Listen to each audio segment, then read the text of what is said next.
সুপ্রিয় দর্শক, আসসালামু আলাইকুম। আপনাদের সবাইকে স্বাগত জানাচ্ছি এখনকার আলোচনা। আপনাদের সঙ্গে আছি আমি সিরাজুল ইসলাম। দর্শক, দুটো গুরুত্বপূর্ণ খবর আছে।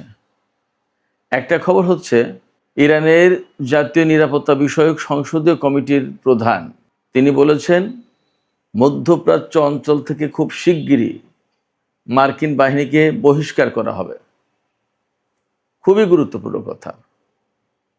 যখন ডোনাল্ড ট্রাম্প ইরানকে ভয়ঙ্কর হামলার জন্য হুমকি দিচ্ছেন, তখনই ইরানের পক্ষ থেকে এই কথা বলা হলো এবং বলছেন কে? ইরানের সর্বোচ্চ জাতীয় নিরাপত্তা বিষয়ক সংসদীয় কমিটির প্রধান। আর আরেকটা গুরুত্বপূর্ণ খবর জাস্ট এই কিছুক্ষণ আগে এসেছে, এখনও মেইন স্ট্রিম চ্যানেলে আসেনি। সে খবরটি হচ্ছে ইরানের উপর থেকে বেশ কিছু নিষেধাজ্ঞা প্রত্যাহার করেছে মার্কিন অর্থ মন্ত্রণালয়। তার মানে কি? তাহলে কি ইরানের সাথে আমেরিকার খুব দ্রুতই কোনো চুক্তি হতে যাচ্ছে বা সমঝোতা কোনো কিছু হবে? অবশ্য আগেও নিষেধাজ্ঞা প্রত্যাহারের ঘোষণা দিয়েছিল, কিন্তু পরবর্তীতে ডোনাল্ড ট্রাম্প প্রথমে সমঝোতা লঙ্ঘনের বা অমান্য করার ঘোষণা দেন। পরবর্তীতে তো দুই দেশের ভেতরে 13-14 দিন যুদ্ধ হলো। এবার আসলে কি হতে যাচ্ছে? তবে নিষেধাজ্ঞা প্রত্যাহারের ঘোষণা কিন্তু আমেরিকার পক্ষ থেকে দেয়া হয়েছে। এদিকে ওমানের সাথে ইরানের যে হরমুজ প্রণালী ব্যবস্থাপনার বিষয়ে যে আলোচনা হচ্ছিল, সেই আলোচনা চূড়ান্ত হয়েছে এবং চুক্তি হয়েও গেছে এমন কথা বলা হচ্ছে। তবে ইরানের পক্ষ থেকে ভিন্ন কথা বলা হচ্ছে।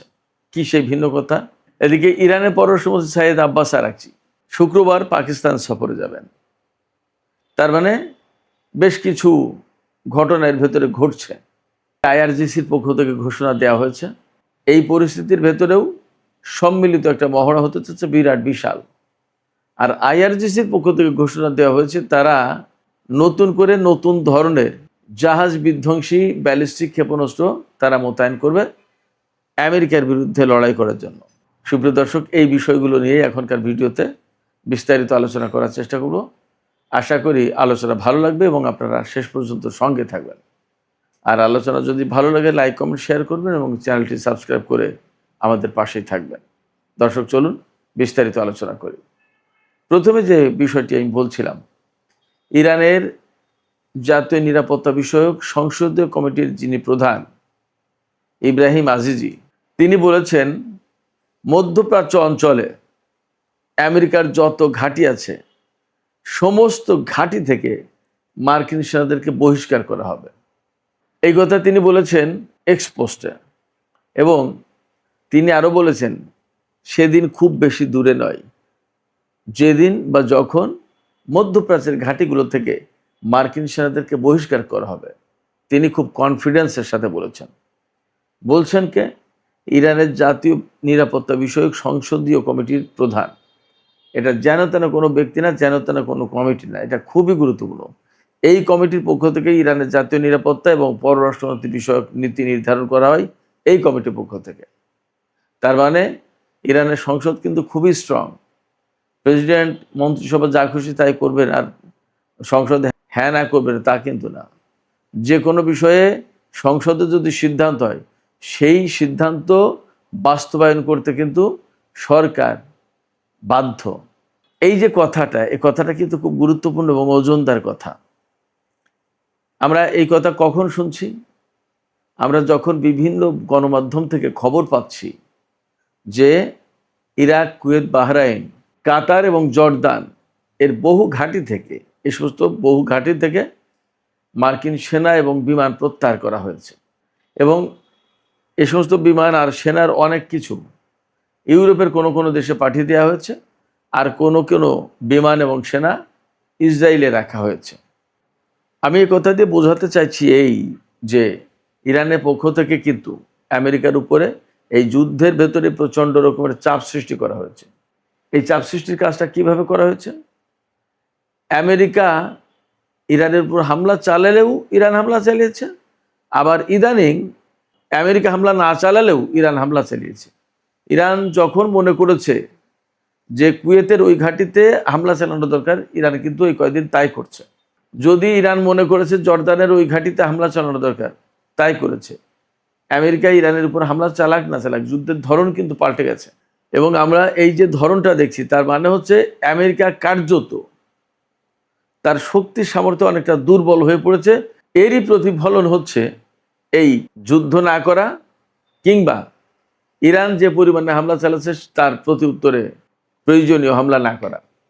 এবং আমরা তো দেখতেই পাচ্ছি, প্রচুর খবর আসছে মার্কিন গণমাধ্যমে, পাশ্চাত্যের গণমাধ্যমে, আল জাজিরা, মিডল ইস্টের বিভিন্ন গণমাধ্যমে, যে আমেরিকার হাতে যুদ্ধের রসদ, অস্ত্র, সামরিক সরঞ্জাম অনেক কিছু কমে এসেছে। ইউরোপীয় কমান্ডার প্রধান তো ঘোষণায় দিয়েছেন যে একসাথে ইসরায়েল এবং আমেরিকাকে নিরাপত্তা দেওয়া সম্ভব না, যে কোনো একটাকে নিরাপত্তা দিতে হবে। ইসরায়েলকে নিরাপত্তা দেব নাকি আমেরিকাকে নিরাপত্তা দেব, সেই সিদ্ধান্ত দেন। তিনি মার্কিন হাইকমান্ডের কাছে চিঠি লিখেছেন। এবং ডোনাল্ড ট্রাম্প ইরানের বিরুদ্ধে কোন অপ্রচলিত ব্যবস্থায় প্রচণ্ড রকমের শাস্তিমূলক পদক্ষেপ নিতে পারবে, সেই পথ খুঁজে পাওয়ার জন্য আমেরিকার কমান্ডারদের কাছে ইমেইল করা হয়েছে। তাহলে চিন্তা করেন, আমেরিকা আসলে খুব ভালো অবস্থায় নেই, এবং তারা মধ্যপ্রাচ্যে যে সমস্ত ঘাঁটি গড়ে তুলেছিল, এই ঘাঁটিগুলো তো একেবারে বেশিরভাগ চুরমার হয়ে গেছে। এই ঘাঁটিগুলো তারা ধরে রাখতে পারবে না। আপনারা শুনলে হয়তো অবাক হবেন, মধ্যপ্রাচ্যের 13টা ঘাঁটি, আমেরিকার 13টা ঘাঁটি মোটামুটি একদম শেষ। 13টা ঘাঁটি, খুব কঠিন অবস্থায় আছে আমেরিকা। এই জায়গা থেকেই ইরানের সংসদ সদস্য এবং জাতীয় নিরাপত্তা বিষয়ক সংসদীয় কমিটির প্রধান ইব্রাহিম আজিজ কথা বলতে পারছেন, এবং তার বলার যথেষ্ট গ্রাউন্ড আছে বলে মনে হচ্ছে যে আমেরিকাকে খুব শিগগিরই মধ্যপ্রাচ্য থেকে বহিষ্কার করা হবে। দেখা যাক কি হয়। তবে এরই মধ্যে আরও কতগুলো বিষয় আছে, সেই বিষয়গুলো যদি এর সাথে রিলেট করা যায় তাহলে পরিস্থিতি আরও সহজে ব্যাখ্যা করা যাবে। আমি আগেই বলেছি দুটো শিরোনাম, একটা হচ্ছে ইরান জুড়ে বিরাট বিশাল সামরিক মহড়া দিতে যাচ্ছে, নৌবাহিনী, বিমান বাহিনী এবং স্থলবাহিনী, সব বাহিনী সংযুক্ত থাকবে এবং যৌথভাবে মহড়া চালাবে। আপনারা চিন্তা করুন, যুদ্ধের ভেতরে সামরিক মহড়া, এটা সাধারণ কোনো ব্যাপার না, অনেক গুরুত্বপূর্ণ ব্যাপার। এবং এই মহড়ায় ইরান অনেক গুরুত্বপূর্ণ নতুন নতুন অস্ত্রের ব্যবহার করবে এবং বিপুল সংখ্যক ক্ষেপণাস্ত্র পরীক্ষা করবে, এমনটা ধারণা করা হচ্ছে, ব্যবহার করবে। অ্যাট দ্য সেম টাইম আইআরজিসির পক্ষ থেকে বলা হয়েছে তারা খুব শিগগিরই এমন জাহাজ বিধ্বংসী ব্যালিস্টিক ক্ষেপণাস্ত্র, এন্টি শিপ ব্যালিস্টিক মিসাইল, এটা মোতায়েন করবে খুব শিগগিরই। কেন মোতায়েন করবে? আইআরজিসির পক্ষ থেকে বলাই হয়েছে যে মার্কিন নৌবাহিনীর বিরুদ্ধে যুদ্ধের জন্য তারা এই ধরনের ব্যালিস্টিক ক্ষেপণাস্ত্র মোতায়েন করবে। তার মানে হরমুজ প্রণালী এলাকায় আমেরিকা যে অবরোধ আরোপ করে রেখেছে, এই অবরোধ ভাঙবে সামরিক উপায়ে ইরান। তার আগের খবর কি? তার আগের খবর ছিল আমেরিকা যে ভারত মহাসাগর বা ওমান উপসাগর এলাকায় যে সমস্ত জাহাজ মোতায়েন করেছে, সেই সমস্ত জাহাজ থেকে ক্ষেপণাস্ত্র ছোড়ার মতো ক্ষেপণাস্ত্র আমেরিকার হাতে নেই। তাহলে কি দাঁড়াচ্ছে?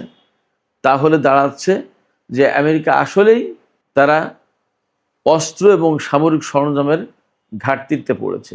এই অবস্থায় ইরান যদি প্রচণ্ড রকমের শক্তিমত্তা নিয়ে আমেরিকার উপর সামরিক দিক দিয়ে চাপ সৃষ্টি করতে পারে, তাহলে হরমুজ প্রণালী থেকে আমেরিকা তাদের নৌ অবরোধ তুলে দিতে বাধ্য হবে। শুধু তাই না, মধ্যপ্রাচ্য অঞ্চলে যে সমস্ত ঘাঁটিতে এখনও মার্কিন সেনা মোতায়েন আছে, সেই সমস্ত সেনা প্রত্যাহার করে সরিয়ে নিতে বাধ্য হবে। এবং আমি গতকালকে একটা ভিডিওতে বলেছিলাম, সম্ভবত এমন পরিস্থিতি হবে যে পুরো মধ্যপ্রাচ্য অঞ্চলের মার্কিন সেনা সদস্যদের তাড়িয়ে গুটিয়ে নিয়ে ইসরায়েলে জড়ো করবে। ওখান থেকে হয় তারা হামলার শিকার হবে, আর না হয় তারা সেখান থেকে চলে যেতে বাধ্য হবে জাহাজ ভরে ভূমধ্য সাগর দিয়ে, আটলান্টিক পাড়ি দিয়ে ইউরোপে বা আমেরিকায়। ইরান সম্ভবত এই ধরনের কোনো পরিকল্পনা করছে। এখন ইরান পরিকল্পনা করলেই তো হবে না, আমেরিকারও তো কিছু পরিকল্পনা আছে। কিন্তু আমরা এটাও দেখছি যে আমেরিকা কিন্তু মধ্যপ্রাচ্যে যে যুদ্ধটা করছে ইরানের বিরুদ্ধে, এই যুদ্ধে তাদের পরিকল্পনা কিন্তু খুব একটা কাজে লাগেনি। তারা কিন্তু এই পর্যন্ত বেসিক্যালি উইন করতে পারেনি, তারা লুজার। একথা বলতেই হবে। আজকেই পাকিস্তানের ডন পত্রিকা, ইংরেজি পত্রিকা ডন পত্রিকায় দেখেন কলাম লেখা হয়েছে, সেখানে বলা হচ্ছে যে ডোনাল্ড ট্রাম্পের এটাই অনুধাবন করা উচিত বা জরুরি যে তারা যে অপারেশন এপিক ফিউরি যেটা ইরানের বিরুদ্ধে চালিয়েছে সেটা ব্যর্থ হয়েছে, সেটা সফল হয়নি। অর্থাৎ 40 দিনের যে যুদ্ধ, সেই যুদ্ধে আমেরিকা যা চেয়েছিল তার তো কোনো কিছু অর্জন করা সম্ভব হয়নি। বরং উল্টো কি হয়েছে, হরমুজ প্রণালী আটকে গেছে। মধ্যপ্রাচ্য অঞ্চলে আমেরিকা যে সমস্ত ঘাঁটি ছিল সেই ঘাঁটিগুলো ধ্বংস হয়ে গেছে।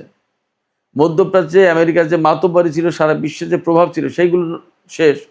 আমেরিকার অস্ত্রের যে ধার ভার ছিল, আমেরিকার অস্ত্র নিয়ে মানুষের ভেতরে যে সমীহ ভাব ছিল, সেগুলো শেষ। কারণ ইরানের কাছে এগুলো টিকতে পারেনি। এবং আমরা তো বুঝতে পারছি যে ইরানের উপরে কত বেশি ক্ষেপণাস্ত্র এবং বোমা হামলা চালিয়েছে আমেরিকা ইসরায়েল, তারপরেও ইরান দাঁড়িয়ে থেকে প্রচণ্ড সক্ষমতার সাথে আমেরিকা ইসরায়েলের বিরুদ্ধে লড়াই করেছে এবং এখনও লড়াই করে যাচ্ছে। আমেরিকা সবসময় বলছে যে আমরা পৃথিবীর শ্রেষ্ঠ শক্তি। যদি তাই ধরে নিই, তাহলে সেই শ্রেষ্ঠ শক্তি প্লাস মধ্যপ্রাচ্যের সবচেয়ে বড় শক্তি সামরিক দিক দিয়ে ইসরায়েল, সেই বড় শক্তি, দুটো বড় শক্তি একসাথে যুক্ত হয়ে ইরানের সাথে যুদ্ধ করেছে এবং ইরান সমানে বুক চিতিয়ে লড়াই করে যাচ্ছে এখনো পর্যন্ত। তাতে কি দাঁড়াচ্ছে? ভূ রাজনীতি, সমরনীতি, সামরিক কৌশল এবং সামরিক যে সমস্ত হিসাব নিকাশ, তার অনেক কিছু বদলে গেছে এবং সমস্ত সবকিছু পাল্টে যাচ্ছে। এরপরেই প্রশ্ন আসছে, এরপরে কি অবস্থা দাঁড়াবে? রাশিয়া, চীন এবং উত্তর কোরিয়া তারা হঠাৎ করে একদিন আমেরিকার বিরুদ্ধে আঙুল উঁচু করবে কিনা, তেমন সম্ভাবনা কিন্তু আছে। আজকেই চীন তাদের যুদ্ধ বিমান থেকে পরমাণু মহড়া চালিয়েছে। এটা সাধারণ কোনো ব্যাপার না। যখন মধ্যপ্রাচ্যের পরিস্থিতি এমন, দক্ষিণ চীন সাগর, তাইওয়ান, অনেক কিছু নিয়ে যখন প্রচণ্ড রকমের উত্তেজনা ভেতরে ভেতরে, সেই সময় চীন এই বার্তা দিল। এটা সাধারণ কোনো ব্যাপার না। সেক্ষেত্রে মধ্যপ্রাচ্য থেকে আমেরিকা আসলে খুব সংকটের ভেতরে হয়তোবা চলে যেতে বাধ্য হবে। তবে এর ভেতরে খবর আসছে, আমি শিরোনামেই বলেছি, যে ইরানের উপর থেকে নাকি আমেরিকার অর্থ মন্ত্রণালয় নিষেধাজ্ঞা প্রত্যাহার করেছে বেশ কয়েকটা। আমি এক জায়গায় দেখলাম যে ইরান রিলেটেড নিষেধাজ্ঞা প্রত্যাহার করেছে, আর এক জায়গায় দেখলাম যে 3টি প্রতিষ্ঠানের উপর থেকে নিষেধাজ্ঞা প্রত্যাহার করেছে। তো 3টি প্রতিষ্ঠানের উপর থেকে নিষেধাজ্ঞা প্রত্যাহার করুক আর 20টার উপর থেকে করুক, নিষেধাজ্ঞা প্রত্যাহারের পরিমাণ, মাত্রা বা ভলিউমটা কত, অর্থাৎ কত বৃহত্তর পরিসর কাভারেজ দিচ্ছে এই নিষেধাজ্ঞা প্রত্যাহারের ব্যাপারটা, সেটা একটা দেখার ব্যাপার। অর্থাৎ অনেকগুলো ব্যক্তি, প্রতিষ্ঠান, কোম্পানি এর উপর থেকে নিষেধাজ্ঞা প্রত্যাহার হবে কিনা সেটা একটা দেখার ব্যাপার। তবে সবচেয়ে বড় যে ব্যাপার, এই খবর যদি সত্যি হয় তাহলে বলতে হবে যে মধ্যপ্রাচ্যে যখন খুবই ক্রিটিক্যাল একটা অবস্থা, ডোনাল্ড ট্রাম্প ইরানের উপরে ভয়াবহ হামলার হুমকি দিচ্ছে এবং চুক্তির কথা বলছে, আর ইরান এবং ওমানের ভিতরে একটা চুক্তি হচ্ছে হরমুজ প্রণালীকে কেন্দ্র করে, এবং কাতার, পাকিস্তান, তুরস্ক, সৌদি আরব তারা চেষ্টা চালাচ্ছে ইরানের সাথে আমেরিকার কোনো চুক্তি করিয়ে দেওয়া যায় কিনা, এবং বলা হচ্ছে একটা চুক্তি হয়ে গেছে, সেটা হয়তো দ্রুতই ঘোষণা করা হবে। এবং ওমানের সাথে ইরানের চুক্তি হয়েছে, এমনও হতে পারে যে ওমানের সাথে ইরানের যে চুক্তি হয়েছে সেটাই আমেরিকা কবুল করে নিতে পারে। এবং আমি গতকালকে বলেছিলাম, আজকে আবারও বলি, যে সম্ভবত এরকম একটা ব্যাপারে আপোষ রফা হতে পারে, যে যত জাহাজ পারস্য উপসাগরে ঢুকবে তার সমস্ত সবগুলোকে পরীক্ষা নিরীক্ষা, পর্যবেক্ষণ করবে, কন্ট্রোল করবে ইরান, আর যা বের হবে সেটা ওমান। হয়তো আমেরিকা তাই মেনে নিতে পারে। কারণ বাস্তবতা হচ্ছে কি, আমেরিকা যত যাই কিছু করুক, যত হুমকি ধমকি দিক আর যত যুদ্ধ করুক, হরমুজ প্রণালী খুলতে পারেনি। তারা এসেছিল ইরানের সরকার পরিবর্তন করতে, তারা এসেছিল ইরানের পরমাণু স্থাপনাগুলো সব ধ্বংস করতে, তারা এসেছিল ইরানের সামরিক বাহিনীকে ধ্বংস করতে, ইরানে একটা সরকার প্রতিষ্ঠা করতে নতুন। এগুলো কোনো কিছুই তো হয়নি। এখন যুদ্ধ হচ্ছে হরমুজ প্রণালী খুলবে কি খুলবে না। যে প্রণালী আগে যুদ্ধের আগে খোলা ছিল, সেই প্রণালী এখন খোলার জন্য যুদ্ধ করতে হচ্ছে। বাট আজ 5 মাস ধরে যুদ্ধ করেও সে প্রণালী খুলতে পারেনি। এ অবস্থায় একটা চুক্তি করে এখান থেকে বাণিজ্য নিয়ে হয়তো সরে পড়ার একটা ব্যবস্থা করার চেষ্টা করছে আমেরিকার সরকার। এছাড়া তার সামনে বিকল্প নেই, লাভ হবে না খুব একটা, যা পরিস্থিতি দেখা যাচ্ছে। সেই জায়গায় একটা চুক্তি যদি হয়ে যায়, দেখা যাক কি হয়। আমরা মনে করি যে যদি চুক্তি হয় এবং চুক্তির মধ্য দিয়ে যদি শান্তি পেরে, সেটাই বড় কথা। আব্বাস আরাকচি যেহেতু শুক্রবারে পাকিস্তান সফরে যাচ্ছেন, তাতে মনে হচ্ছে ডিপ্লোম্যাটিক একটা প্রক্রিয়া শুরু হয়েছে এবং ভেতরে ভেতরে কিছু গড়াপিটা হচ্ছে। দেখা যাক কি হয়। সুপ্রিয় দর্শক, এখনকার আলোচনা এখানে শেষ করতে চাইছি। আপনাদের মতামত জানতে চাই, কি মনে হচ্ছে, কোন অ্যাঙ্গেল থেকে, কোন দিক দিয়ে একটা চুক্তি হতে যাচ্ছে বা আদৌ হচ্ছে কিনা, কি মনে হয় আপনাদের? আপনাদের কি মনে হয় যে আসলে আমেরিকা এই মুহূর্তে খুবই চাপের ভেতরে, নাকি ইরানের চাপের ভেতরে? আপনাদের মতামত জানিয়ে কমেন্টে লিখতে পারেন। আর ভিডিও ভালো লাগলে লাইক, কমেন্ট, শেয়ার করবেন এবং চ্যানেলটি সাবস্ক্রাইব করে সাথেই থাকবেন। দর্শক, আপনারা সবাই অনেক অনেক ভালো থাকুন। আল্লাহ হাফেজ।